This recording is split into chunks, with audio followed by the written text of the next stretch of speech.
Welcome in to Hardaway, aka the three-man Jalen Weave, aka the best big three since LeBron D Wade, and Boss live on YouTube. Happy Juneteenth. You see, we got me and Toot got our Let's Be Real Black Lives Matter, and we got Dashidi Shiki, whatever his name is. Dashidi Shiki Sheedy. Got that Shiki Sheedy here in the building today. Like I said, we are on YouTube live on a Monday, not a Tuesday or Sunday. We here on Monday since we all are off work to celebrate Juneteenth. Leave us a like on the stream. It helps the channel grow, the podcast grow. Also subscribe to our channel. We on the way to that 200. And then also leave a comment either in the live stream or after the fact in the comment section so you can be a part of the show, and we will greatly appreciate it. We are also available on any podcast platform, Apple Podcasts, Google Podcasts, Spotify, anybody podcast. Y'all know where to find us at by now. So let's keep it rolling, man. If you don't know who I am the walking bucket providing instant offense. It's your boy Savage. Up here, we got the coach on the sidelines taking the school on and off the court. And when I say it's really shitty, it's really shitty. That shitty. What it is, man. Good show.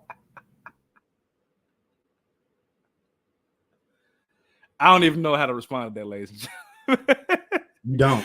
Sorry, said. You Watching really the road don't. trip back to Memphis from Baton Rouge. What up, Cap? What up, Cap? Loving the shirts. You already know these are the Captain made shirts. You know what I'm saying? You gotta support black people, support the black business of Let's Be Real. You know we gotta do it. We also got your favorite DJ, Sample Man himself, Mr. Teshkir too. What's good? What's good, gentlemen? Just don't respond to Sheedy, but I do got something, man. I got a manager who's black. He really don't have a black card. Wow. Last week he sent the email. Sheedy, you got it too. And said we ain't got to come in and work for 2 weeks. So I'm excited. Not an email, but he sent everybody a text saying, "Hey, y'all, we gonna come in next week." Bro, it's Juneteenth. You ain't black. And you tell, nah, we ain't having it. We ain't going for it. We should not be moved. First of all, we have extenuating circumstances that may happen. So, so you from Memphis too. So when MLGW has a snowstorm, you're like, oh, man, I'm all for it. We need all hands on deck, man. So this might be a snowstorm. Might have a boil advisory. You never know, man. It's the summer though. Okay, but power's been out in the summer. I was out yesterday. Matter of fact, it was out yesterday. Take a damn pill. I ain't got nothing to do with me. I got shit to do with me. I'm in Phoenix, Arizona. Ain't nothing going on.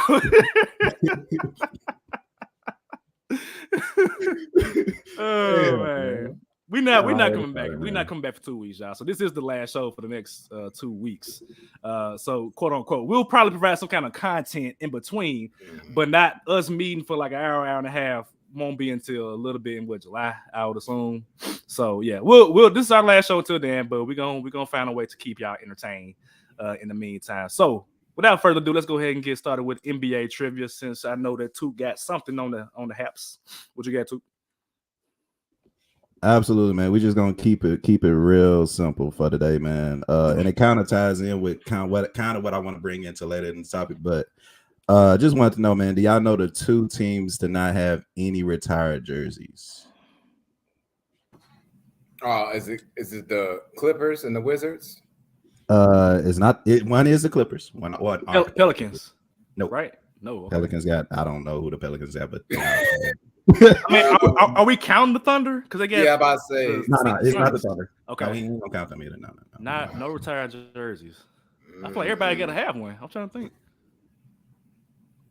Dang, I don't know. So definitely the Clippers, right? You said the Clippers is one. How the Clippers not have one? They that trash? Yeah. Who they gonna retire? I mean, Blake Griffin ain't retired yet. What up, Lito? Lito, what's good? So I know we got to keep it going, but it's the team in Toronto. They ain't got Vince Carter yet, or no, they never done.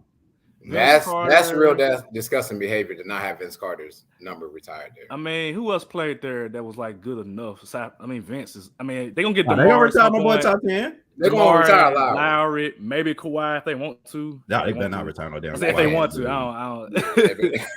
Okay. I think Lowry deserves the recognition first. I think, and then DeRozan eventually. But yeah, the Clippers. Hell, when they ever made to the West Conference Finals. When they ever done that. Exactly. I mean, technically.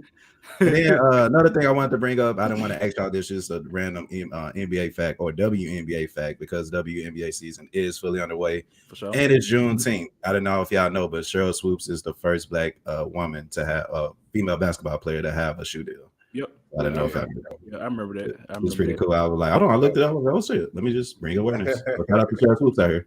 So that's one of the first things oh my God, yeah, that's true. But yeah, the Houston Comets, who are no longer existing, one of the best franchises and probably the best franchise in WNBA history. 4 WNBA championships. They no longer a team anymore. Makes no sense. Was whooping ass. Man, Tina Thompson, Cynthia Cooper, Cheryl Swoop, they had a roster, man. So for them not to be existing is kind of crazy to me. Before the Aces. And my Aces, they've been kicking ass and taking names. I'm kind of upset right now though, because like everybody likes them now. I don't like that. Like, nah, y'all went here early on, man. I don't appreciate that. Go be fans of the Liberty or something. Like, nah, don't come over here now. That's me. I'm a Liberty fan. Man, I was the only fan, and out of nowhere, it's like, whoop, everybody's here now. So I'm like, go on, get a team in Nashville, Memphis, so I can be a new team, man. I love Asia Wilson, but they be bandwagoning, man. I don't appreciate that. All right, one more comment. We got Sharky. I thought about the comments while watching the NBA. Yeah. So it's kind of crazy. They ain't here no more. But yeah, let's go into this debate, man. Speaking of dynasties, we got two elite comedians that it was been trending on Twitter. Chris Tucker versus Martin Lawrence's movie catalog, and both of these men are great comedians, all time funny. And people on Twitter were just going at it with a debate of like who has the better, I guess, verses in terms of like movies. Personally, I know for a fact that Martin probably got way more movies because Chris Tucker did what Rush Hour. Well, he stopped kind of at Rush Hour, and then more recently came out with Air. As far as like being in the movies a lot extensively. Let's not downplay what he did in Air, by the way. That was for sure. His role in that, loved it. For sure. No, you good. But before that, though, it was like a gap between Chris Tucker's like premier, movies, whereas Martin had a run in the 90s, had his TV show, and then also he had a run in the early 2000s, with what was that? Welcome Home, Roscoe Jenkins, Black Knight, Big Mama's House, 1, 2, 3, 4, 5, 6 versions of that. But the way that I saw it as give me your best movies against this person's best movies, like round 1, round 2, or whatever. So I'll open the floor up, man. What y'all thinking about this discussion or this debate? Man, I wanted to come in saying Chris Tucker, but Martin Features is crazy. Martin Features was what you got, Sheedy? Nah, I think that's the issue in the discussion is like, are these Martin's or Chris Tucker's movies, or are they the features of having them in there as well? Well, in Versus though, they be doing features too. They do features. Yeah, that's what I was thinking. Mm-hmm. And I was like, and that's the other thing about Versus. Like Versus is either the ones I think about, like the Locks, verse Dipset, right? And Jim Jones talking about his songs. Like Jim Jones, you only got like 2-3 songs. Two songs that I know of. That's Ballin' and what was Summer in Miami. Some about Bin Laden money. That's what I remember. So I understand, like you have to include the features, and I think, to be honest, I think of the movies that both are in, I believe personally that Martin Lawrence has had the best movie ever. I think Life is a better movie than anything that Chris Tucker has done so far. Better than Friday? Yes. Ooh. I think it's better than Friday. I mean, Life is tough, man. No, real life is tough. You're right. real life tough. Real life is tough. So what would y'all say are like the top like Martin movies, whether he is the main person or like the side person? Life, we know Life, right? Okay, so we're talking Martin Lawrence. Okay, yeah. We got the Bad Boys. We gonna combine all the Bad Boys. Bad Boys, the series of Bad Boys. Yeah. Okay. And you got the Big Mama series, like you said. Mm-hmm. You got Death at a Funeral. Welcome Home. Roscoe Jenkins. You got Nothing to Lose. You got Boomerang. Thin Line Between Love and Hate. You got You got House Party. I just saw a clip of that shit. I died laughing all over again. Like, at the front of the damn police station. Man. You can't forget about that. That was a good one too, man. It wasn't like a funny one, but yeah, that was up there. You got National Security. Oh yeah, about that. You got Black Knight. I ain't like that one besides the woman that was in it. She was just gorgeous. I forgot her name. Was that Paula? No, it wasn't Paula Patton. I don't want Paula Patton. Nothing to Lose. Did you say that? Nothing to Lose. Nothing to Lose. Yeah. Marsha Thomason. That's her name. She was gorgeous in that movie. Okay. Mark got the movies online. I mean, I'm here to go roll with Chris Tucker because if we having a versus, if we having a versus, right, and this is kind of how I see it. It's like you brought up Dipset and Locks for a reason. Dipset, you know what I'm saying, is who I consider. Dipset should have won that versus. Should have won. They should have won. Based on his movies, should have won. But Chris Tucker coming as that solo act and doing that freestyle like Jada Kiss did. That's the thing. That's the thing. You got to look at like how he carried the culture with Rush Hour. You know what I'm saying? you gotta consider like Friday as far as like it's with us being Juneteenth, and you know, of course, being a black podcast, like Friday is that movie for a lot of black people. You can quote and Friday like front to back, man. You can quote. You got Friday front to back. You got Rush Hour. Rush Hour, front to back. 1, 2, and a little bit of 3. Front to back. So we got Martin Lawrence for the culture, right? But you got to consider Chris Tucker for things he's done outside of the culture. The Fifth Element, you put Life up there. The Fifth Element is a cold ass movie. Yeah, people forget about that. You know what I'm saying? And you got what's the other? Silver Linings Playbook. We don't talk about it, but the movie made $200 million in the box office, and Chris Tucker was in it. And you also got to bring it back to, you know, House Party 3. Chris Tucker was in House Party 3. You got Dead Presidents. Chris Tucker was in Dead Presidents. You got also Money Talks and Jackie Brown. Money Talks is a classic. I don't think like people say Blue Streak. Yes, I hear you, but Money Talks, yeah, it's actually a little bit above that. If you ask, that's me. That's me. And so you're asking us for our answer here, right, Savage? Yeah. Personally, I am going to side. I believe Chris Tucker has the better catalog of them all. I'm not disagreeing with Martin Lawrence, what he's done, but I believe Chris Tucker wins for me. I would have to agree. Chris Tucker, man, it's tough, man. Like Rush Hour is literally my favorite movie. And I know that movie like I watched that movie so many times as a kid and died laughing every single time. I mean, we already quoted on this podcast and had people going ham on TikTok and Instagram. This will be the last time we bring it up. No, it won't. I'm tired of y'all. Y'all freaking kids. I'm sick of y'all. Go do some homework or something. I actually something productive. I remember hating Rush Hour 3 when it came out because I felt like it was watered down. But I watched it again. I think we were in Vegas last year. Now this shit actually still funny. Like it's legit funny, man. So I'm a roll Chris Tucker because I feel like the hits were the heaviest hits. Like Friday, banger. Rush Hour 1 and 2 for sure, banger. And now Air is coming out now. That's a banger. So I just feel like the top of Chris Tucker's top and compared to Martin. Don't get me wrong. If we talking about like stand up and TV show. I mean, it's no question. I mean, Martin's hilarious. The show, you know, is hilarious. Stand up is hilarious. But I'm a roll Chris Tucker, man. I got to roll Chris Tucker. But I mean, it's close. It's like Game 7 close for the both of them, man. Yeah, and Martin Lawrence pulled up and missed that 3-pointer. Yeah, in Miami. Oh, did it freeze for a second? Oh, there we go. I don't know what happened. All right. But yeah, man, let us know what y'all think in the comments. A lot of people saying, I know Sharky said Martin got the moves down on lock. I wouldn't even be mad if somebody said Martin, man. I'm like, hey, these two heavyweights in the game of comedy, man. So I'm not mad at anybody. I'm just happy we're having that conversation on Juneteenth, man. 2 black comedians, 2 who were at the top of their game at one point, still bringing out movies now because Bad Boys 4 is coming out at some point in the future. Of course, Chris Tucker was just in Air more recently. So longevity is the key, ladies and gentlemen. Longevity is the key. I think they've talked about Rush Hour 4 too. Yeah. Yep. I think it's pretty much confirmed at this one. I can't watch Martin so dang still. Is that because of the situation with him and the actress? I forgot her name. Gina. Yeah, maybe that's what it is. I don't know. So, and we downplay Pam all these years. My God. Martin has better moves, but I literally can go through the day and not quote Friday next That's Friday. what I'm saying. That's what I'm saying. Suyoung. He says, I call Chinese food to this day Suyoung.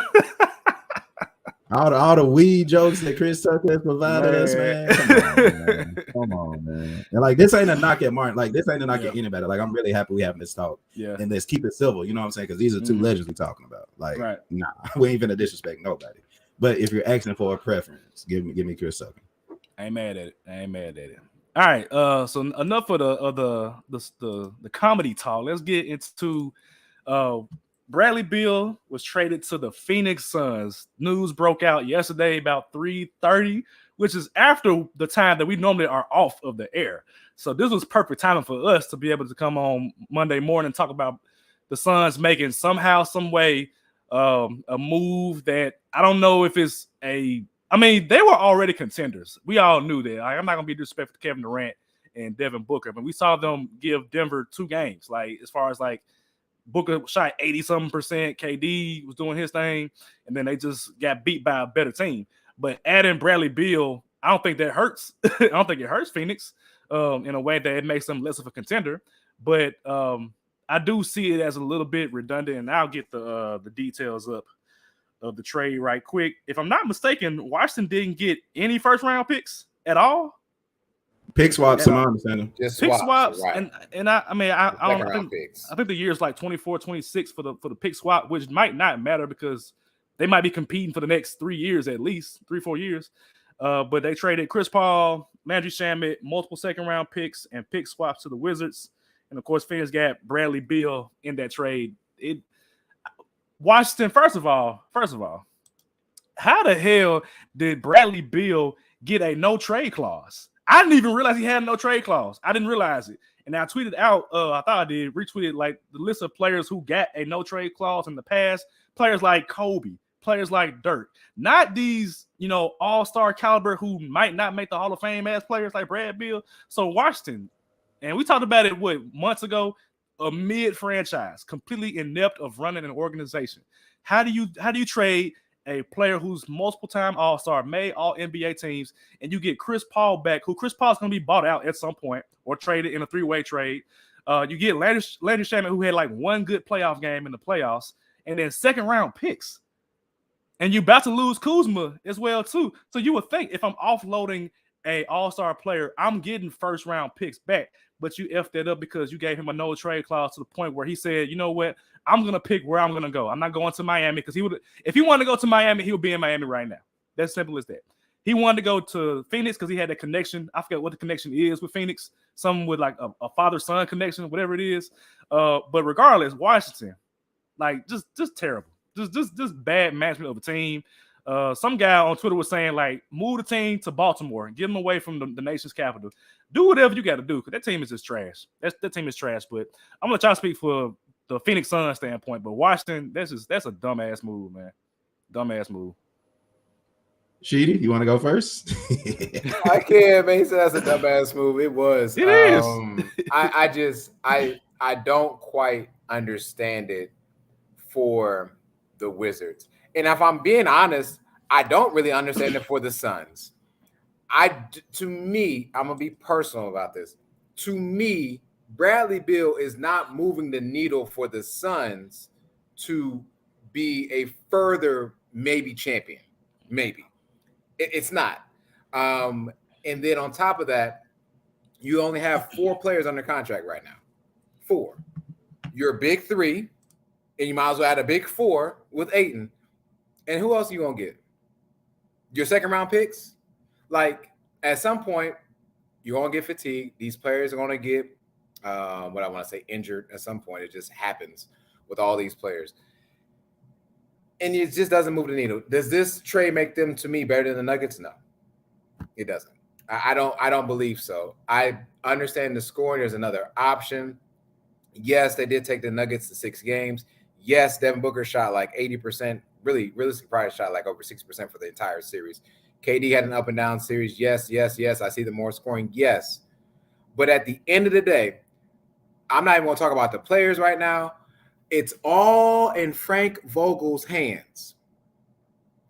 Frank Vogel, I get it. He won a championship with the Lakers. No. LeBron, Rondo, AD, and the rest of the Lakers won that championship. It was not Frank Vogel.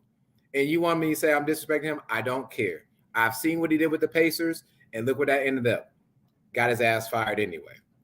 So to me, I don't think this moves the needle. I think, I guess a solid deal for this. The team that won it, I guess, is Phoenix, but it doesn't matter. It's like the lesser of two evils. It's a redundant deal. You got Booker already. Do you need more scoring? You need more scoring? No, you don't. Like, you need a facilitator point guard. Yes, defense, bro. Anything, but like, okay, so like when it comes to offense, right? If I'm the Warriors, so I'm gonna choose Tuke's Warriors. If I'm the Warriors, who the Booker and Beal gonna guard? They're gonna get right put up in a pick and roll situation, pick and roll, and be lost in the sauce. And so yes, they can score, but they can't defend like that. KD, to me, has increased defensively every year that I've talked trash about his defense. He always steps up to the plate, even against the Nuggets. But to be honest, again, the deal doesn't make sense to me. Thank you, Bradley Beal, because I didn't want you in Miami anyway. I've said that already, because you don't really move the needle for me as a franchise player. What's the best seed that the Warriors have had with you? The 9th seed? 8th seed, maybe? Come on, man. No, I'm good. I'm good for you. I understood you took the money in Washington. Brother, I would have done the same thing. 5 years, $250 million, whatever that contract was. Take it. No trade clause. Take it, because you were the guy in Washington, but you're the guy in Washington that never got the Wizards past the first round. So I don't understand that. But I digress. Sun rising in Phoenix with Frank Vogel and the rest of the clowns, and good luck. Bradley Beal's agent, Mark Berlestein, is the father of Sun's CEO, Josh Berlestein. I hope I said that right. That's the connection, for one. For two, once I saw this trade happen, and like even when the rumors were started, I'm like, I can't see it happening. I don't understand why. For clearly, everything y'all just said, why add a Bradley Beal? But one thing I need y'all to understand is that Kevin Durant and Devin Booker are two of the more unselfish superstars in this league. We saw Devin Booker take over the point guard role in the playoffs, something we've never seen before, and he excelled. Am I saying he's going to be point guard for the season? I hope not. But if it comes down to it, in late game situation, him, Bill, and Kevin Durant on the floor at the same time is going to stop any double teams that's coming to Devin Booker and or Kevin Durant. Bradley Beal is somebody I've been a fan of for years. Can light you up for 30 points a game. I've done it a couple times already per season. It's coming to a team where we talk about defense, who's going to guard. Sheedy, you said that Frank Vogel didn't do too much. I said he did just enough for the Lakers to turn up defensively. Regardless of the personnel, that Lakers team defensively turned up once Frank Vogel got there. And now you got three players who can easily average 30 points a game coming into a system where they just want to win. It's not moving the needle per se, but it's not keeping them stagnant either. You replace Bradley Beal for injured Chris Paul in last year's playoffs, we may be talking about something different as far as the Nuggets being the championship team, even though Ayton gave up on them. And I say that to say I can't wait to see who they get for Ayton. Granted, I've seen a lot of people in the comments and a lot of people, saying, oh, they still got Ayton. They're going to be good. They're going to be good. You got to get Ayton out of there. Because right now you're bringing in talent, but you got to bring in the heart as well. I'm not saying Kevin Durant is heartless. I'm not saying Bill is heartless. I'm not saying Booker's heartless. But Ayton literally gave up on y'all in the moment that he needed y'all. At any other time I've seen Ayton guard Jokic, it's been good, fun basketball between the both of them. When he was playing against Jokic, he wasn't doing nothing. You got to get him off the team. You got to send him to Indiana. You get that Miles Turner guy, get that Buddy Hield guy. If you asking me, even though you're gonna be a restricted free agent next season, the boy Tyrese Halliburton getting $17 million next season. I'm just saying. But regardless, Ayton, you got to get Ayton out of there. I'm starting to love this move more, but because you got millions of dollars coming in, that these three players and the new CBA coming in, who are you gonna bring in? The Celtics were able to do it with a Doc Rivers. We seen it, but they also had a Rondo who was able to be like, all right, boom, this how we're gonna set some different shit up. You also had KP Perkins. We not finna down, even though he pouring honey on niggas' bodies right now. We not gonna disrespect what he was able to do in that paint when the championship run Celtics were there. You got to be able to find these pieces for $1 million that they're gonna come in. You got to. Hopefully, they are able to do some kind of reconstruction. Hopefully, they are able to do something, and I think the Suns management will. But the more that I see it, the more I like it because you can slide Devin Booker over to that one spot. It's just gonna be a matter of just the season. I can't see it for a full season. I can't see Booker being the one because we've seen that before. Like in previous years, before Chris Paul got there, Booker was the lead facilitator, and they never made the playoffs until Chris Paul. Yeah, but he didn't have Kevin Durant either. That's true. He wasn't this old. He wasn't in his bag like he is now. Like Devin Booker now is an ultimate offensive player. Yeah, and now you got Vogel there. He may come into a two-way player. I agree. I'm wondering if this, and I talked about it before in the past. I'm wondering if this does not work out because you got rid of the coach that Booker like. You're bringing in players that are not a notch below Booker and a couple notches below Devin Booker. Because Bradley Beal he gonna want to get his shots up. He had averaged like 32 points a game at one point. KD is gonna want to get his shots up. Booker gonna want to get his shots up. And I think NBA players today, anyway, they know how to play together. But if it doesn't work out the way that Booker would like for it to go, with you having already got rid of his coach, and now if they start the season off slow or they're malcontent or whatever, what does that mean for Devin Booker? And maybe Phoenix is thinking about that, where it's like, okay, if Booker get up out of here, we could trade him and get first round picks back or whatever it is. That might be the case. I'm curious to see how Booker reacts, in terms of like next season, because I don't know if he's gonna want to stick around for that, much longer if he's already been through it before and they get rid of your head coach. So, but here is the list of unrestricted free agent big man that they could potentially sign, and it ain't pleasant looking, I would say. Brook Lopez for one. He might decide. Hey, Miami. He might decide, hey, I want to roll out there and shoot threes and block shots. That's cool. Vucevic for the Bulls. Too much money, not no defense. Right. Jakob Poeltl, who is decent on defense. I like that's all you need. Christian Wood, who I don't think is a center. I don't like that fit with them. Plumlee from the Clippers. Naz Reid. Naz Reid is good. Naz Reid gonna get I think he's coming from an injury though, and I don't like that. He getting paid regardless. He ain't gonna get paid. Yeah, he'll get paid. Dwight Powell from the Mavericks. Thomas Bryant, who didn't play at all in the finals for the Nuggets. Drew Eubanks, Bismack, Biyombo, who's still there. Metu from the Kings. Kevin Love, Blake Griffin, Mo Wagner, Willie Cauley-Stein, Dwayne. This is a bunch of old Willie Cauley-Stein. Just a bunch of old people that they play center. So look, the salary cap is capped. I said it for a long time. Can you explain that? So really, seriously, as it pertains to this new NBA. That's about to happen. I don't even care about that because I feel like if a team wants a player, they are going to figure out a way to make it happen.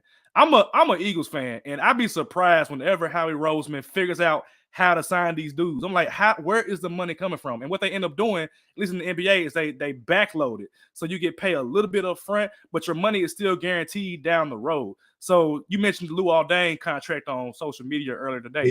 People really don't understand what happened there. That's a prime example because me and Scott have talked about it for years. I'm like, Luol Deng is still getting paid. It's been like 10 years since he got traded to the Lakers. Since he's dribbled.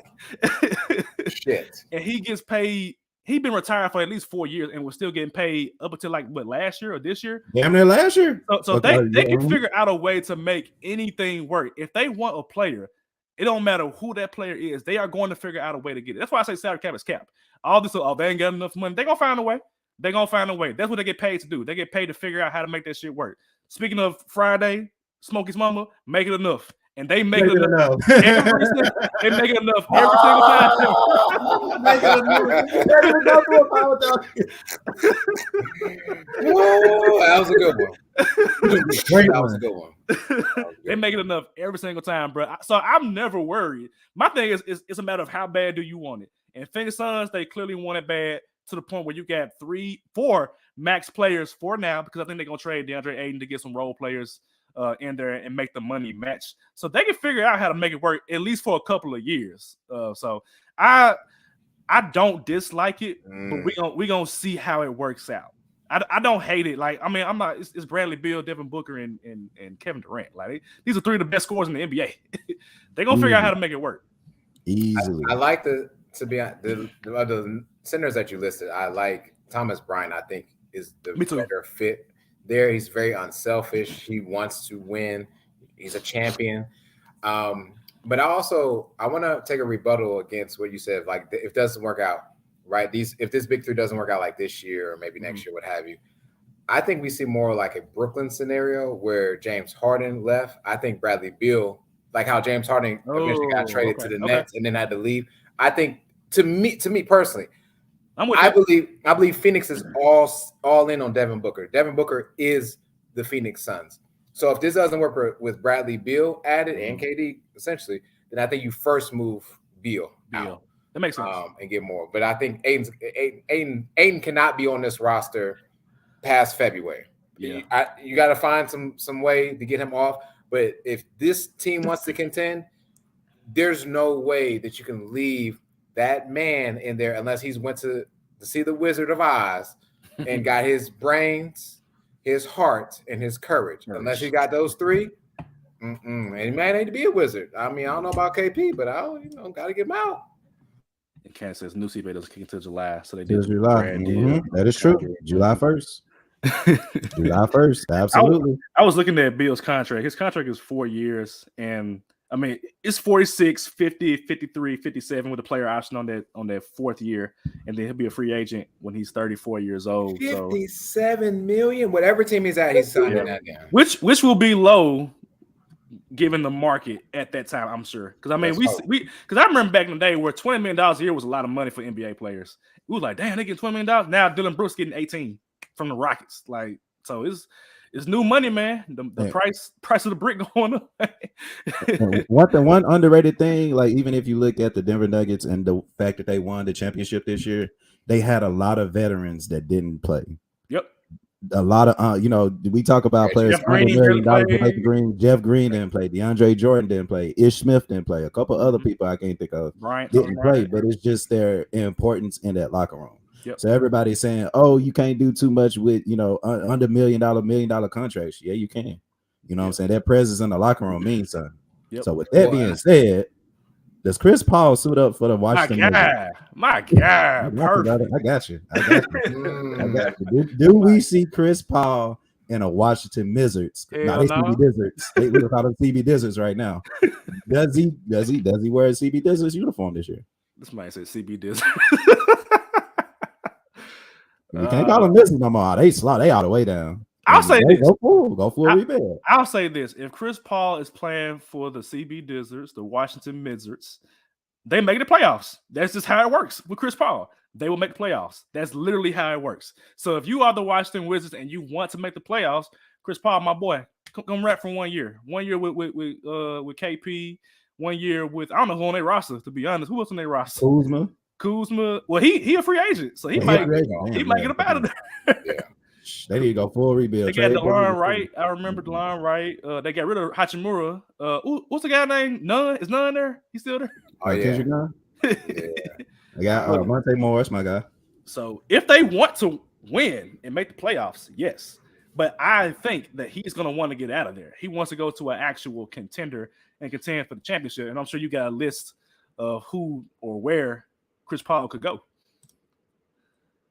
Actually, doing that tweeted. Let me find it real quick. I actually just had it up. I can't believe you said Chris Paul will take the CB Wizards. Yes. We saw it do with the Thunder. We know it. He did it. He does it every time. He did. He does it. So I got, let me see. I got so ironically, I found a post that said with John Wall, Russell Westbrook, and now Chris Paul, they all play for Houston. They all play for Washington. They all play for Washington. They all play for the Clippers. Yeah. Essentially, I got Chris Paul going back to the Clippers. We talked about it earlier, bringing it back to the trivia. If it's anybody I seen the Clippers ever retired, nah, I can see them retiring with Chris Paul jersey if you want to go back. And of course, that'll be kind of a match made in heaven. He'll have to do something with his contract, which I think the Wizards are the team to help him with his contract, do a buyout. You know what I'm saying? Just go full rebuild. Y'all already look stupid for not getting nothing for Bradley Beal anyway. So, I mean, just go full rebuild. You got the cap. You finna trade Porzingis. Kuzma finna head out. Just go full rebuild. But the number one team I need him on, I need Chris Paul on, is the Detroit Pistons. I need him on the Pistons. Wouldn't that start Cade's growth though? You starting Cade, but it's that mental aspect that I need people to understand. SGA ain't averaging 30 points if Chris Paul ain't going there for that 1 year. You know what I'm saying? It's the mental preparation and preparing for different things. Whether or not Chris Paul playing these big games, he's mentally prepared for them. You also got Monty Williams there who is able to help, adjust, with the Cade Cunningham, with the Jaden Ivey. Those two guards right there finna be crazy. And y'all know how much I love my third-year point guards. There's gonna be third point guard, third year. Third year, yeah. Get them some air. Get them some mental help. You know what I'm saying? But if not, I got the Lakers on that list as well, of course. I got the Milwaukee Bucks. I I was like Miami Bucks. Milwaukee Bucks. My bad. Milwaukee Bucks. I do got them. Him and Giannis, if so you get a little bit out of what he used to with Blake Griffin. I think that's a match made in heaven. And of course, the Boston Celtics. So those are 5 teams. Keep your eyes on. I don't know Miami Heat. Y'all don't need no more old point guards. I got my boy Larry. Y'all good. No, whoa. Even though I don't want him, the last time that we actually had a decent point guard to win a championship, he was old. Gary Payton, Jason Williams. Jay Will, yeah. Y'all also had that boy out of Marquette too. Yeah, at number 3. that boy. I mean, y'all really. I'm sorry, we gotta take a rebuttal here. D Wade is one of the greatest shooting guards of all time to not be an actual 3-point shooter. Yeah. He really wasn't a 3-point shooter. He really got what he needed from the 3-point end, and then just take him. Anyways, my fault. Chris Paul needs to stay in LA. Whether it's a Clipper uniform or Lakers uniform. I mean, honestly, go ahead. Give him to LeBron. Let LeBron have another team of everybody over the age of 40, and just let Chris Paul be Chris Paul. I hear what you're saying, though. I see what you're saying with this. With the Pistons and allowing growth behind the scenes to happen. Like I said, once Chris Paul left OKC, SJ understood the assignment, so to speak, became a first-team All-NBA, I think, right, this year. And so I definitely can see where you're going with that. I just believe after he gets bought out from whatever this team is, because I'm not even going to call them a team anymore, because who are they going to put up? Like, I really don't. Their roster makes no They're not sense serious, man. They're not serious at all. You might as well give me a G League team, or you might as well tell Taiwan and them to come on over and play. But I think CP3, I would actually like Lakers or Clippers. I think Clippers to kind of finish what he started with Lob City, even though it's not really Lob City anymore. But we all were watching TV for Lob City. I mean, the Clippers were must-see TV during that time, even though they didn't do anything in the playoffs. But personally, I would like him and LeBron to have their season. LeBron's literally had a season with Carmelo. He's had a season with D Wade. The other banana boat participant here is Chris Paul. So, might as well give him his year, and then, whatever happens, happens. But at least it was there, and it was a try. If there was ever a time that this could happen, even though this should have happened, I don't know what were we, like 13, 14 years, some years removed, at least a decade removed from when Chris Paul should have been a Laker. Maybe this is a chance to actually make him a Laker for me. So I would stick to the LA teams. The Milwaukee thing, I actually like that too, because we know Drew's done soon. Yeah, 2 years, yeah. And so I see what you're saying, but I'm gonna put my chips in on the LA team, and I'm gonna put more chips in on the Lakers. I like Boston, man. If they keep in Jaylen Brown, I like Boston. Give me somebody that can run the show. Chris Paul ain't got to score 18, 20 points. He can just get his 13, 14 and get 10, 11 assists, probably lead the league in assists at that rate. I know he's probably going to want to get that last payday.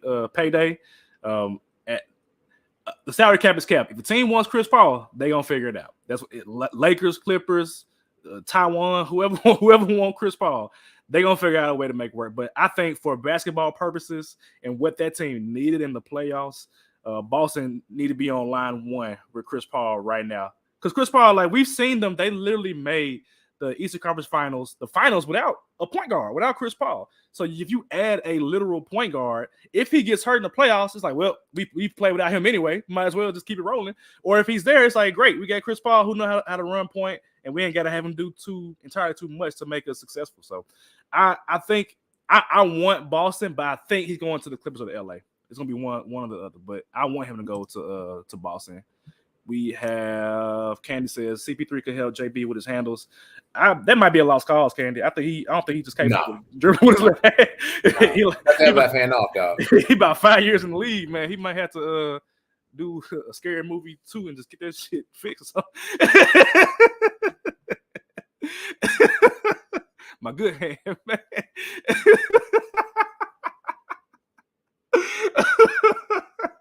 Yeah, take my strong hand. Yeah, my strong hand. He like grab my hand. I'm sorry. We've been talking about movies and shit, man. We could talk about the Wayans brothers as well too, man. We gotta talk about. Now that man, you talking about somebody that really put everybody on? That's the Wayans brothers. But them movies. All right, I'm sorry. No, we good. All right, let's hear a word from our sponsors at BetStamp.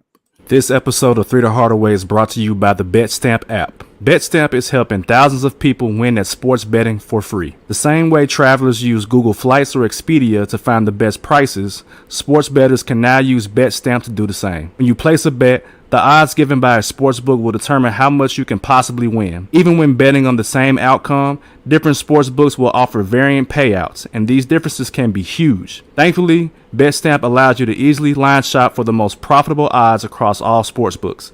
You can click on any matchup and instantly see all the different odds for games lines, player props, and even future bets. Line shopping is the simplest way to find an edge in sports betting and maximize your chances of winning long term. On average, BetStamp users win an extra $1,000 yearly just by line shopping. You can find the BetStamp app on the Apple Store, Google Play Store, or through your browser at www.betstamp.app. To access all these benefits, sign up using promo code LBR. That's LBR, and start your journey to sports betting today. If you forget to use the code upon sign up, you can always enter our code in your BetStamp account settings afterwards. BetStamp. Bet like a pro.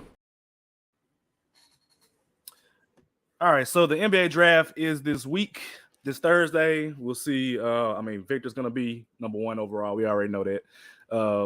I had a question, Sheedy. Get your hand. Oh, no. If he's got the number 1 pick, what's the point? I think the odds are like super duper ridiculous. Like it's like you might have not even bet nothing to get anything towards that. But the odds are shifting for Scoot Henderson and Brandon Miller in terms of the number 2 pick with the Hornets. Earlier on, like last week, Brandon Miller was number 2, the favorite to be the number 2 pick. Now it's swinging in the other direction with Scoot Henderson, but as we know, last year there was Jabari Smith Jr. who was going to be the number 1 pick, and Paolo was going to be like the number 3 pick, and that literally changed like 5 minutes before the draft ended up starting, and Paolo was number 1 pick. So I have a couple of would you rathers for the guys here today, given the circumstances. One, if you are the Charlotte Hornets, would you rather have either Scoot Henderson and LaMelo, or would you rather just trade that pick somewhere else and bring in a like a Zion or a Brandon Ingram with the New Orleans Pelicans with Melo? So Scoot Henderson with Melo, or because they're not trading Melo. I don't think they're trading Melo. So Melo and Scoot Henderson, or Melo plus Zion, or Melo plus BI. What would y'all rather do? My thing is, I'm gonna answer that by saying some strong statement. Any bettors right now, go ahead and bet Scoot Henderson for Rookie of the Year. I agree. I'm telling y'all that right now. I would, to answer your question, I would love to see Scoot and LaMelo Ball play together. One thing is because it doesn't matter who LaMelo's on the floor with, he's gonna make them better. You got Terry Rozier averaging 20 points a game last season. You know what I'm saying? The way the Hornets like to play, not saying it's gonna continue, but they like to have 3 guards on the floor at the same time. So if I'm the Hornets and I recognize A and B of what I just said, I'm keeping Scoot Henderson. Like he's a legit talent. I'm not gonna say he's gonna be the best player in this draft, but starting off, he is, because the way centers go, we've seen it in so many other big men. Take 4 years. It's gonna take 4 years, and that first year, you might as well not see him on the court. You already got them saying that Victor not going to play in the summer league, so that's protecting them per se. But then again, you not letting them get that experience. So, like I said, to answer your question, I'm going Scoot Anderson. He better go number 2 with the Hornets. So Scoot and Melo, okay. What you think? Mm-hmm. Yeah, I want to double down on the rookie of the year. I think Scoot should already be locked in. Like you said, better's going to bet that right now. However, with that said, I would actually prefer, I think, Melo and BI instead, not Zion. Just not you don't want Mariah Mills, man? No. Chill, bro. She ain't got too much to do. We do not have to be that podcast to talk about no damn Mariah. Yeah, basketball, bro. I'm cool on her and him and his back shots or whatever he was doing. Man, he gonna double down on that shit. Come on, dog. Oh, shots he's shooting. Yeah, I mean, talking about a rim protector, right? But I would I mean, you know what? Let me stop. Might as well. We here now. Walk in there now. We're gonna walk all up in there. Hey. But honestly, I would take BI and Melo, and I think they still have Terry Rozier under contract next year. For some reason, Gordon Hayward is probably still on there, probably still collecting like $30 million this season. Get him a big and just let him play. I would, and then that would move Scoot to the Pelicans, which I believe I like him in New Orleans better. I love that. I love that for New Orleans. You know what I mean? And eventually, this Zion thing, I want to say this without mentioning anything about Zion. So boom, take that away. You got I just about CJ. To say, do you lose Zion? I mean, you try to find a suitor for him. I mean, I think you can rebuild with Scoot, and if CJ wants to stay, right, you got some great talented wings as well, lengthy wings on that team. I'm not opposed to BI leaving, Scoot coming in, being more of a facilitator for it, and McCollum can go back to his, I'm just going to shoot that thing. Yeah, I would actually prefer that. I think that's a win-win for both teams, personally. I'm not opposed to Scoot going to Charlotte, but if you're gonna make me choose, I would prefer BI in Charlotte with LaMelo and the rest of their roster, and then Scoot coming to New Orleans, and eventually that whole Zion thing's gonna have to phase out, and you're gonna have to find someone. Maybe he goes to Utah. I don't know, but I'll leave that alone for now. I think I actually I like the idea of Scoot in New Orleans because they need a point guard in the worst way. They try to put McCollum at point guard. It don't work. It's not conducive to his game. Alvarado is a nice bench player, but he's not your starting point guard. You don't want that. So if I'm trading that number 2 pick, I have to get Ingram or Zion. And I personally would prefer Ingram because Ingram, for some reason, people disrespect Brandon Ingram. Like, that man can go get 30 points easily in his sleep. And I don't know what's happened with him defensively because in LA, he was a great defender. And now I don't know if it's just a lack of desire or, whatever, but he can play defense. Doing too much offensively. Yeah, I was about to say that. Right. Yeah, he's too much offensive, man. You got nothing on the defense. You doing everything on offense. You can't do nothing on defense. Yeah. So I like where you're going with that, Shitty. Yes or no? And we can move to the next one. Yes or no? Is Charlotte going to trade that pick? Yes. Okay. Because you're gonna have who's coaching in Charlotte? It's some random guy, and then MJ just sold the team too. So and you want front management to kind of put their stamp on things. Mm-hmm. And I don't think a young player per se would be the way to do that. So I do think they unfortunately do trade it. Okay. Or unfortunately. Yeah. Yes, trade it. Yes. I think so too. I think they're gonna trade that pick. I think New Orleans gonna move up to get Scoot Henderson. I think they want somebody to compete against Ja Morant in the division. The Hornets need a big man. They got one. They got Mark Williams from Duke. He did all right. I ain't gonna disrespect him. Okay. Yeah, he decent. He actually played. I was thinking like, okay, I ain't gonna disrespect him. I mean, we didn't really watch the Hornets. You know what I mean? Once LaMelo went down, nobody really cared. That's true. Yeah. I'm just gonna say, apparently Miles Bridges still playing. I mean, aside from what happened off the court, he can play basketball.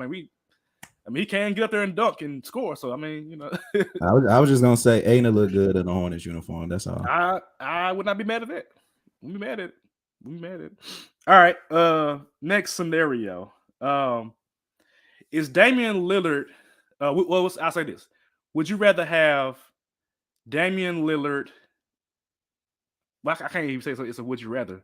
What happens with Damian Lillard? This what y'all think is happening to Damian Lillard? Because I don't know. I don't know. I don't know. Man, he was trying to get it together. Like, man, no, fuck this, man. Yeah, fuck it. Because I don't know. Because like this is the thing, right? He wants to compete and win, and so I'm thinking like y'all get what the fourth or third pick. Third. Mm-hmm. You already have young talent already, and this is the case for a lot of the teams that's in that like the lottery from like 4, 5, and 6. Because next is like the Rockets. You already got Jalen Green. You already got Tari Eason. You already got Jabbar. You don't need more Sengun. You don't need more young players. If you're the Pistons, you already got Jaden Ivey. You already got Kay Cunningham. You got Duran. You got Wiseman. You don't need more young players. Magic. You got Paolo. You got Franz. You got Wendell. You got Marquette. You don't need more young players. So it's like, do you continue to add more young players who are not going to get the scoring opportunities or the time to play?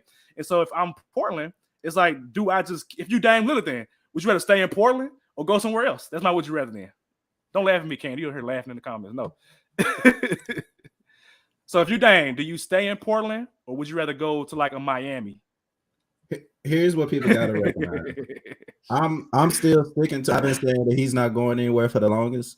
Yet again, I'm gonna go through this year saying the exact same thing. He's not going anywhere.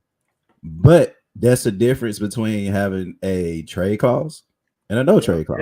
Yeah. Brad Beal had a no trade clause because, hey, if y'all trade me, I'm gonna decide where the hell I'm finna go, and y'all gonna get what y'all get.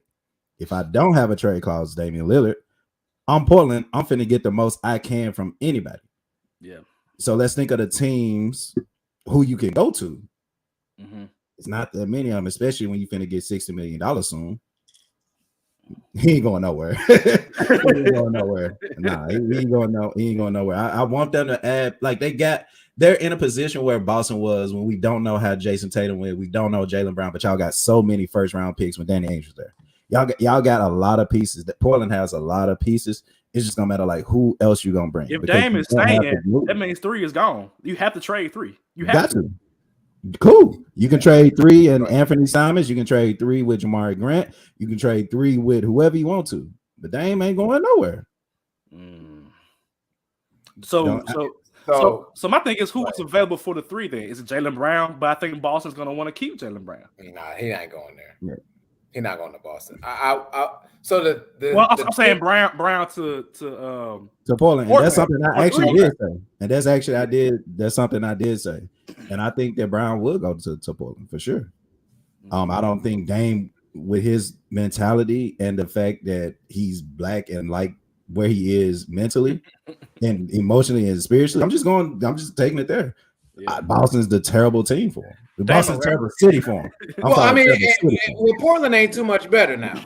But he already king in Portland. Yeah, exactly. Yeah. I hear you. I'm just comparing the two, and I hear you. And I wouldn't go to Boston either. You know, I'm a Red Sox fan. I wouldn't go to Boston either as Damian Lillard, but I'll let you continue. Portland got Red Sox fan. That's random as hell. Random as hell. You ain't a basketball podcast. This is a basketball podcast. I will explain my likes later. Okay. They can eat sell socks, right? Right. Go ahead, Sheedy. Go ahead. Lord have mercy. All right. So, first of all, Miami Heat didn't go all in for Bradley Beal because we want Damian Lillard. To the point that you made earlier, you make the money work somehow, some way. Yes, I was with you when you said that last week. I'll stick with you now. Even though I don't want to pay him $60 million and pay Jimmy Butler $50 million and pay Bam like $37, $38 million at that time. Yes. Now, if Damian Lillard is to stay in Portland, first of all, that other rumor about KP going there for the 3rd pick, I hope to God that's not true because KP ain't nobody's Portland left 3rd. Yes. Ugh. For a 3rd pick. Ugh. Not it. I mean, he good, but not 3. No. You talking about Porzingis, right? Yeah. Yes. I like KP, but not for the 3rd pick. No. I ain't gonna lie. I ain't watched the misses, but I know for sure. He played good last year. He played good. You add KP and Dame together with the pieces that they got. All right, because you got to think Portland was one of the better teams in the NBA early in the season. Like, granted, early in the season, but they were one of the better teams. They would have to get off. They'd have to get off Anthony Simons. Yeah, so you saying So you know what though? If I'm Washington, that would salvage everything. If I can get Simons and 3, and I get off, that would salvage some things. Like, okay, we got third pick, we getting Brandon Miller or whoever they decide to get. I would be cool with that, but I can't see that happening. They would have to get Anthony Simons in a trade, and they would have to draft Brandon Miller because I need Shaden Sharp, man. I'm sorry, I need Shaden Sharp too, man. Either way. I'm telling y'all, Porzingis was balling. He was over last year. He played. If I would have been a fantasy league, he would have been on my team. He played games last year. I will say that to me, I just don't think he's third pick worthy. Is what I'm saying. Yeah. And so. The other scenarios that I've seen, again, this is another team that they're going to be done this season too. During this offseason, we've talked about a lot of tradable pieces. The Toronto Raptors, Pascal Siakam going there for the third pick instead and moving over to Portland. I like that better for them. Boy, the one that I really love, if I'm being honest, even though this guy's been in the news lately over some bullshit because they recorded a podcast when they was high as hell, is Karl Anthony Towns. For the third pick to move from Minnesota to Portland. I would do that. That to me is the best deal. If Dame is to stay, you get Karl Anthony Towns, you trade away the third pick, you get to keep everything else because you wouldn't have to really give up anything else. To me, maybe you do give up Anthony Simons, maybe, I don't know, but I don't think they would need Anthony Simons because they're sold on Conley, they're sold on Anthony Edwards. I don't think they really want another guard per se, but they may want a forward. Who knows? Brandon Miller would be nice with that group. I like that. Brandon Miller would be nice with Ant-Man as a second option. You own it, bro. I would prefer Karl Anthony Towns should be traded to Portland, and I think that would be the best. And I would assume that Portland's going to send over a lot of first round picks, which we know Minnesota ain't got none. Ain't got none. So those are two teams that we've been talking about that need to get traded. Yeah. I stay. The room. Okay. Another life. My God. I got you. We all have Danny. High in the spirit of the Lord too. Happy Monday. Happy Juneteenth, ladies and gentlemen.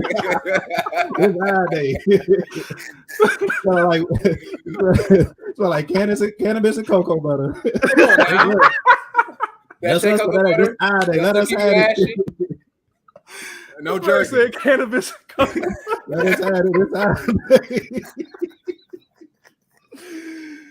Off of the crop. Got that Queen Helene cocoa butter that's keep you ashy still. Water ass cocoa butter. But you had a gallon of it just in case. You put it on that 12, 2, and 4. I'm sorry. I'm sorry. I'm sorry, listening. I'm sorry. This no more shows on Monday. No more Monday show after this shit. It's early for me. Just turned on. Y'all asked for it. Y'all asked for me. You gonna have me up before 8 o'clock? Bet. I saw Took already tweeting at like 6 in the his time. Yeah, I had a good night's rest too. What you talking about? Oh man, that's funny. All right, man. Let's move on to our all NBA playoff teams. I'm keeping it real, y'all. I forgot the parameters of the draft. Somebody gotta remind me. Yeah, I low-key forgot we was even doing this. So the all NBA playoff team is composed. We're making a starting 5 and a bench player based upon the teams that made the playoffs. So you get to choose of any team that made the playoffs. I mean, we can include the play-in teams as well, if you guys would like to. So that gives you 10 teams to really choose from. But however, the caveat is the bench player must be a bench player. Yes. It cannot be, all of a sudden your sixth man is, I don't know, I'm just throwing this out here to say Damian Lillard. No, he needs to actually come from the bench. So based upon the playoff performances that we saw this year, because we were really going to be really strategic about it, but just based upon the playoff performances that we've seen, build your starting 5, and you also have to have a role player coming off the bench as well. So that's it. I got to do the order real quick. So let me find random number generator. All right. So we got 1, 2, 3. All right, cool. First pick is Took. Second pick is me. And she, you got the last pick. Oh, this is gonna be tough. Golly. You got the first one. So we agreed on a top 5 just based on playoff teams, based on playoff performances, bench player, and a coach. Okay. Oh, yeah, we did say coach. Yeah, you're right. But damn it, I gotta go Jokic. Oh, hell no. Hell no. You go Jokic? Not Joel Embiid? No, I don't want him to. I don't want Jokic. Y'all to have Jokic. You couldn't pick Jamal Murray? You couldn't pick Jamal Murray? Strategy. You got, but I'm a strategy. Boy, if I was in Portland front office, boy, I'm telling you. I'm telling you. But no, I got to go with Jokic. Got to. I ain't mad at it. Man, I wasn't even ready to be the second pick. I'm going to take Jamal Murray. I'm going to take Jamal Murray just because I feel like he plays so well, so consistent out the playoffs. So give me Jamal Murray as my point guard. I mean, I'd be an asshole and an idiot not to take somebody from the Heat at this point. Who, Bam? It wasn't Jimmy. Not late to play. Well, I mean, but you got to get those 56 points and 50-point performances he was putting. So it's the entire playoffs, right? We're not just talking about the finals. So actually, you know what? Sign me up for the Heat. Give me Butler and Bam, actually. I want both. Okay, back to back. You want both? You got back to back. You got it. Okay. Let me see. Damn, this is actually kind of hard because I'm like, give me Devin Booker. Give me Booker. I'll take Booker. Give me Booker. Because Devin Booker had an unstoppable playoff run when he was there. If he had just got some help, they would have went a little bit farther. Okay. So give me Devin Booker. This is gonna be easy. It's easy money with me. You know what I'm saying? Because you got that one guy who pretty much went through 2 teams almost. They got LeBron James, pretty old, but he did his damn thing in the playoffs. So give me LeBron James and give me Coach Spo. I'm not finna let you get that off, Sheedy. I'm taking the I'm not finna let you get that off, Sheedy. I'll be damned if you get Coach Spo too. So give me Coach Spo and LeBron. Damn. So now it's like, do I take Mike Malone or do I take another player? Oh yeah.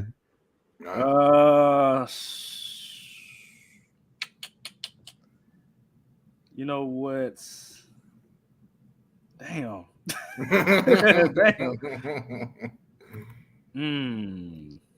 Okay. I'm gonna take I'll take Tatum. Give me Jason Tatum. Nice. Okay. My team light skinned as hell right now.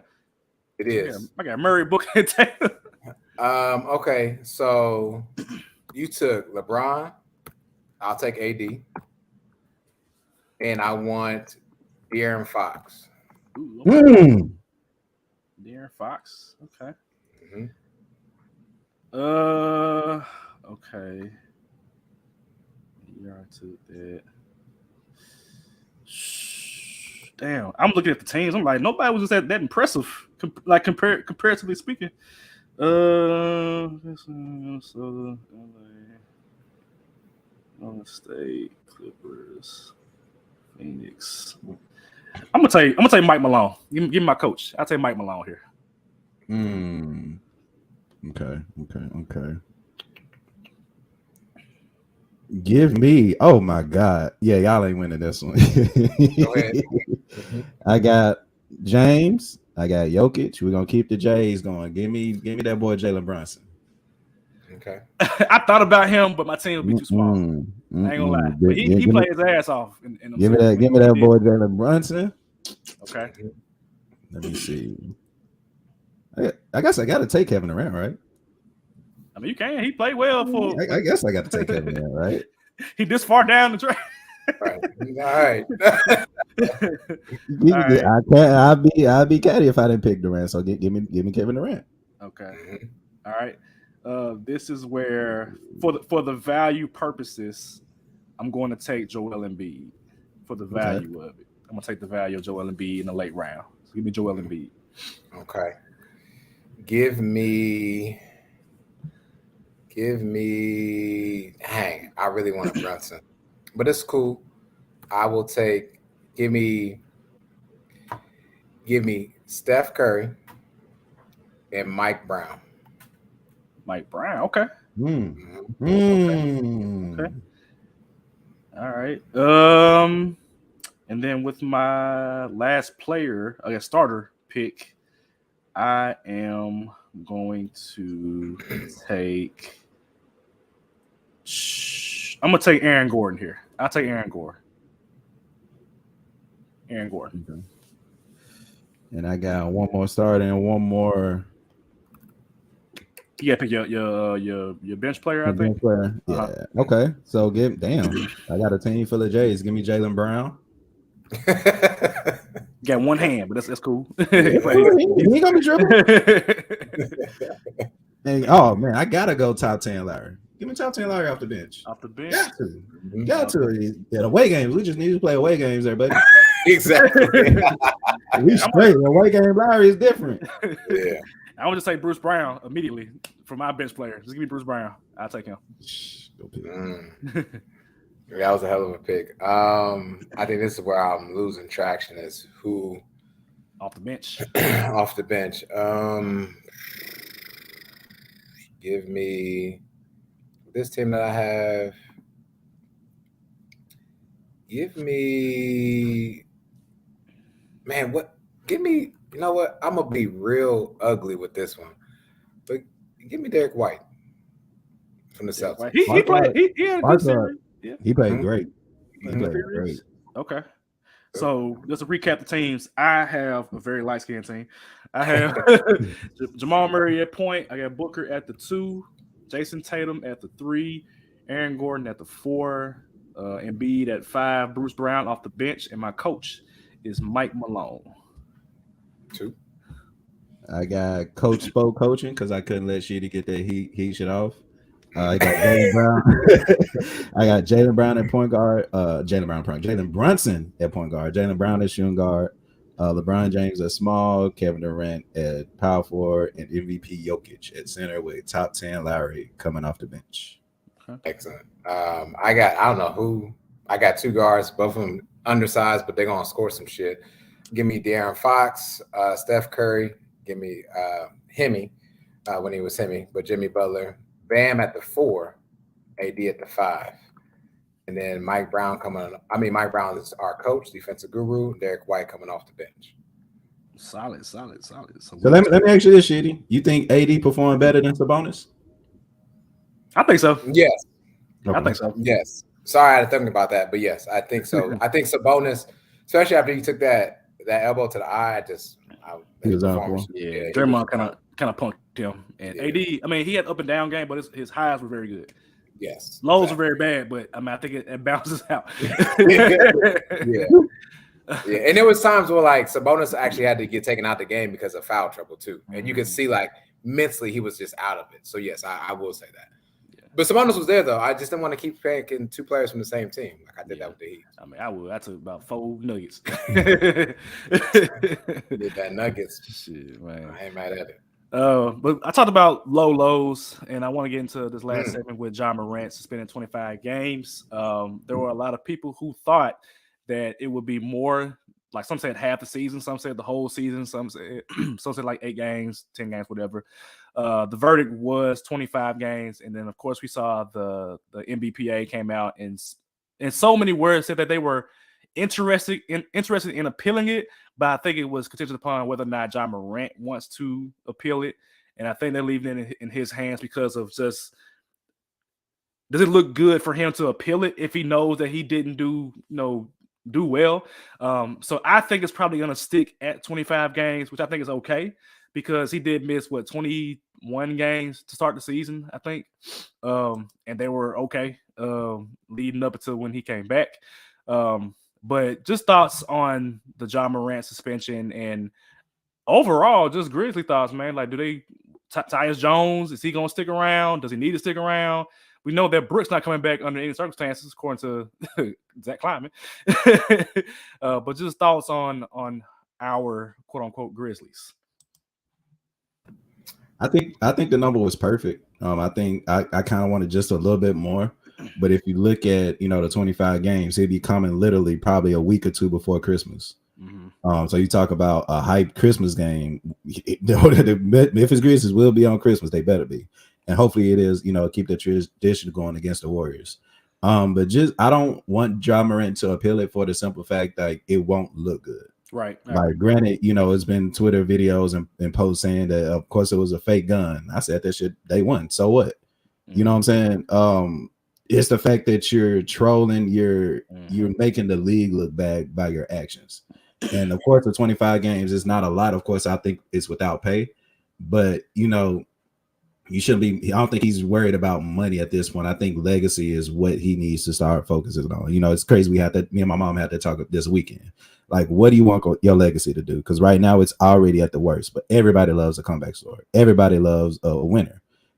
Everybody loves your shoe. Yeah, they just dropped some orange ones. I kind of want. You know what I'm saying? So use this time, man, just to get right mentally, just to get right, in all kind of ways. Nike, you literally, we talked about your shoe and when it was going to come and how it may be the hottest shoe on the market. No, damn it. It's the hottest shoe on the market. And you got to capitalize on that, in a mental aspect as well. You are a role model to these kids. You are being looked at in a different eye. And I know it's tough as a youngin', but it's something, the better you deal with it now, the better it'll be in the future. So, of course, 25 games will be right there before Christmas. I think it's still a slick win-win situation for everybody. Of course, people wanted it to be more games. Nah, man, just let him rock. He ain't break no laws and he ain't hurt nobody. So let's just let it rock.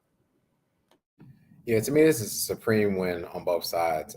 First of all, not often do we see Black men get a second chance in life, and this was huge because honestly, this was a dumb move. I'm gonna say dumb move. It was an immature move by Ja Morant to do that. Whether it was a fake gun or not, like, I'm not gonna put anything out there that would even make you think that I have another gun. So that's here nor there. And so you're giving this young man time to really, okay, I messed up. We all messed up in our early 20s. It's just his is more glorified because he is literally the star franchise player of an NBA team. And so he needs to have a consequence, let him have his consequence, and then move on. Now, my win here is really for the Grizzlies. What I mean by that is Tyus Jones is going to look really good in these games. And then we're going to be able to we have to develop someone behind Tyus Jones to ball handle, right? And so as we're developing that ball handling player, do we move Tyus Jones once Ja Morant comes back towards the deadline to get, I don't know, some type of player with his value back? Because you got Ja Morant back, you would develop maybe Kenny Chandler, who knows? Yes, you can, Candy. We're here to answer that question.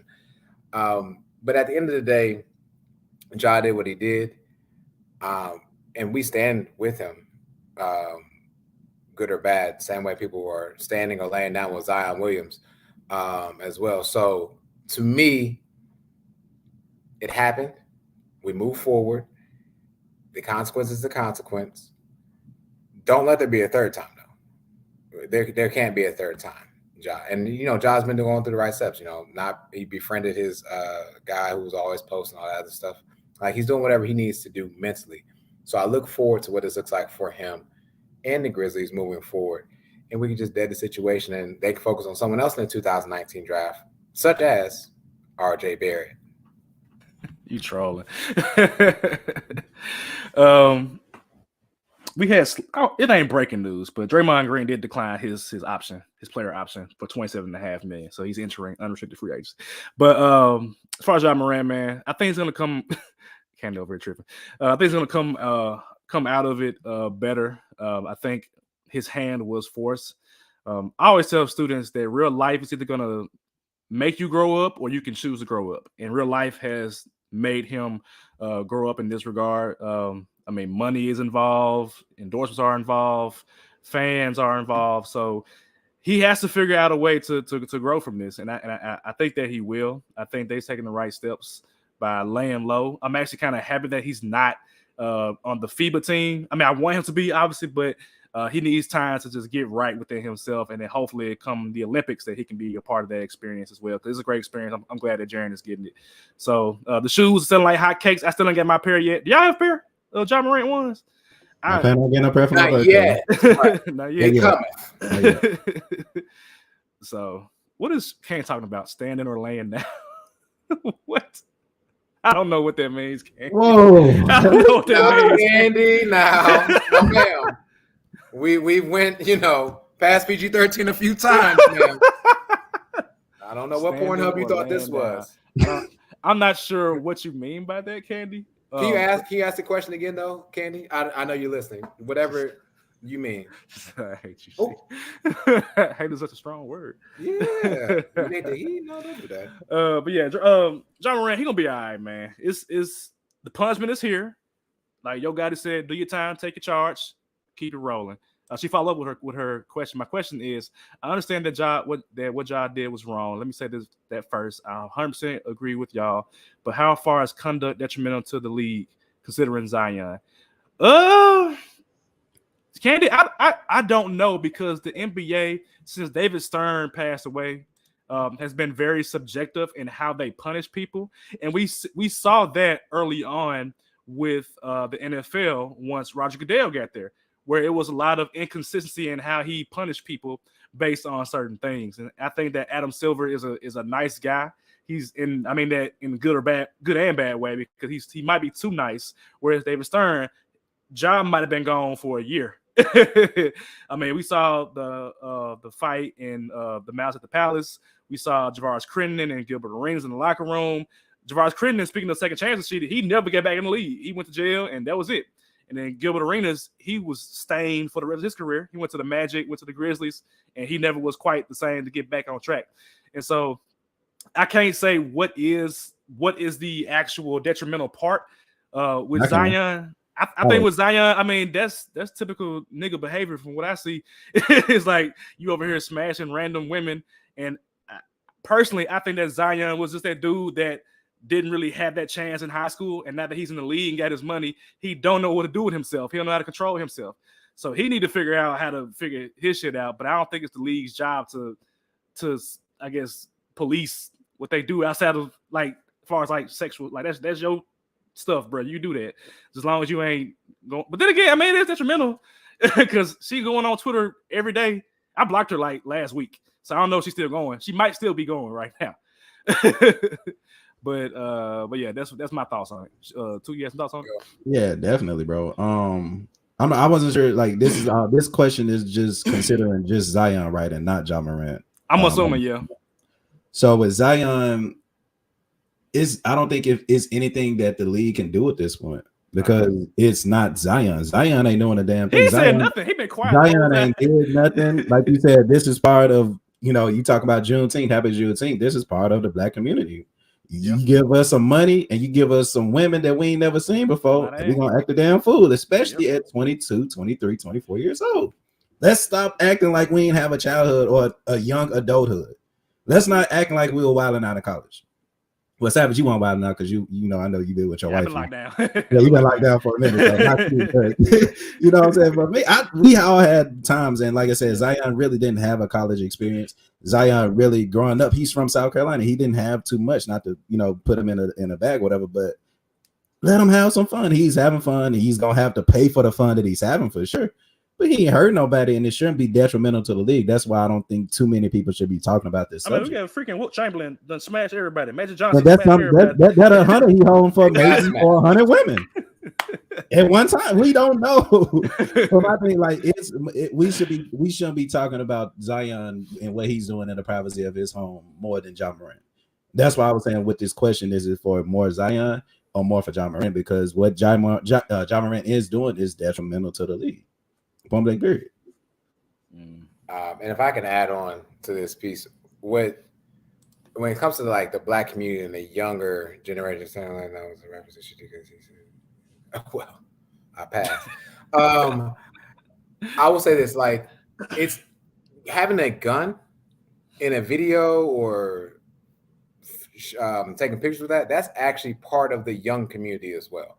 I have plenty of kids that have graduated from high school that I kind of don't follow yet because I see them have pictures posted of them with guns, or they're making music videos with guns. And I mean, we've been out there for years, right? But they're literally putting more videos and images of themselves with guns.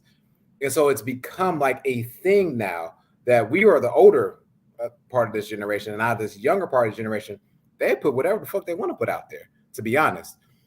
It doesn't make it right. No, it doesn't make it right to me, because it only takes 1 second for someone to repost a picture of a gun that's a lighter or what have you, or him giving out back shots, laying down, standing up, whatever he was doing, and it becomes news. However, to the point that I think we're trying to make is there is not enough structure within the NBA in regards to the consequences that will be detrimental to the league. I don't know if David Stern had it that well, but he said, "Oh, y'all niggas is fighting, y'all can go." For real, I don't care. But there's no like structure. Like, okay, like if this guy does this outside of off the court, how many games should he be suspended for? What does that look like? And I think that needs to be something like there should be different tiers, right? Tier 1, tier 2. There's a tier 2 offense. You should be seeing 10 days, 15 days, and categorizing that, and then escalating if it goes further. But to me, what Zion has done, as stupid as it may be, he's still not worth anything to me because he doesn't stay healthy. He's not worth the millions of dollars he's making. He keeps getting fat. He could, I mean, if we trade him to Charlotte, I mean, he could double it up and play for your Panthers too. And be on that offensive guard. I don't want to, because he ain't going to stay healthy. He ain't gonna I mean, you only need him for 16, 17 games. Shit, you only need him for what, 3, 4? And that's it. That didn't get a mascot. That's it. No. But yeah, I'm cool on 2019 draft has looked kind of bad in the last like week and a half, unfortunately. But this is a time to redeem yourself and bounce back. Zion, to the point that we've made, has not responded, has not said anything, has done what he needs to do. You cannot stop another person from tweeting, text. I cannot stop that, and I won't. There's nothing I could do. If she gonna keep saying what she saw in my house with trash cans in the bathroom, whatever she saw, she gonna keep doing it every day. She's getting what she wants, her clickbait. That's what she wants. And she's going to build up her porn career again, and she's going to get her OnlyFans going for like $20 a session, whatever she want to do. But I don't believe it's hurting Zion or the league. I think for real, we're still going to turn in to the basketball. Now, some of those white men may also turn into Mariah Mills too. And I said white men. And just keep pushing like that. But we're going to stay solid today. We're going to stay solid. Where the hell is Olivia Pope when you need her? Man, hell of a scandal. Hell of a scandal. I'm gonna leave it right here. The issues that Zion, and for this matter, Ja Morant as well too. These issues are not, with the NBA being a billion-dollar corporation. These are not white collar problems. These are blue collar. Like these are like our level problems. We see these problems in school. Like she mentioned, like his students flashing guns, students doing whatever with promiscuity with other students. Like this is something that your coach at high school is supposed to tell you, like, hey man, look, don't be out here messing around with these girls, don't be out here showing guns, doing all this stuff that you don't need to be doing, focus on basketball. This should be handled at a lower level, and I think that the NBA does not know how to deal with it right now, especially Adam Silver. He don't know what he's getting into. I mean, look at Adam Silver. He don't know nothing about none of this stuff, man. He don't know nothing about none of this stuff. So all I hear is like, high school coaches, take care of your kids, man. Take care of your boys, coach them up correctly on and off the court like Sheedy, and we won't have these problems when they make it to the NBA. I know how he's finna solve it. Finna change the name from the NBA to the IBA, the International Basketball Association. All these people from overseas coming. Oh, we finna get all these niggas out. Y'all go right ahead. Y'all go right ahead. Basketball Association got to go. Over the last 3 years, 2 of our Finals MVPs been overseas. Hey, they got that African Basketball League now. We look at FIBA rankings. We're third place right now in the rankings. I mean, they got teams like Canada. They got teams like Slovenia and Latvia and all these random places. I mean, it could happen. It might happen. We might run into it. All right. Anything else, gentlemen, before we get out of here? Nah, we chilling. We need Sheeta to apologize to the African people he may or may not have offended earlier in the podcast. Me? Oh, I'm sorry. Let me speak to them. Give me 1 second. Oh my! You know what? Mute this we out. X is out, man. X is out. Blah blah blah blah blah. He muted. He muted now. He muted. He muted. All right, y'all. We got 2 weeks off. Hopefully, Sheeta can gain some sense and some respect for the culture. But we off for 2 weeks. We're gonna have plenty of other opportunities for podcasts. You got LBR coming up. You got the James Report coming up. So support the LBR Familia, and we will see y'all in 2 weeks. Stay safe. Be blessed. Peace.